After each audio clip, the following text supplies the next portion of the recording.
फौजदारजोडी police station विषय बेपत्ता इसमाचा शोध होण्याकरिता सर्व पोस्टे व शाखा यांच्या व्हॉट्सअप ग्रुपवर माहिती प्रसारित होण्याबाबत उपरोक्त विषयान्वये सविनय सादर की फौजदारजोडी पोलीस ठाणे सोलापूर शहर बेपत्ता रजिस्टर नंबर 64/2026 दिनांक 5/6/2026 मधील अर्जदार नामे सौ शोभा चंद्रशेखर मोरे वय वर्ष 52 राहता उमानगरी मुरारजी पेठ सोलापूर जिल्हा सोलापूर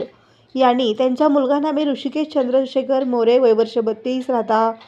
उमानगरी मुरारजी पेठ सोलापूर जिल्हा सोलापूर हा दिनांक 5/6/2026 रोजी रात्री 1:30 वाजण्याच्या सुमारास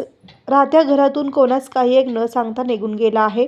म्हणून वगैरे मजकुरीचा अर्ज दिल्याने वरीलप्रमाणे बेपत्ता रजिस्टरीत दाखल आहे। यातील बेपत्ता इसम नामे ऋषिकेश चंद्रशेखर मोरे वय वर्ष 32 याचे वर्णन पुढील प्रमाणे। उंची 5 फूट 3 इंच, रंग गोरा बांधा, मध्यम चेहरा, उभट, शिक्षण 12वी, भाषा मराठी, ओळख चिन्ह डाव्या पिंढरीला काळ्या पट्ट्या, पोशाख काळा पांढरा टी शर्ट, काळ्या रंगाचा बरमुडा। तरी वरील बेपत्ता इसमाचा शोध होण्याकरिता सर्व पोस्टे व शाखा यांच्या व्हॉट्सअप ग्रुपवर माहिती प्रसारित होण्यास विनंती आहे।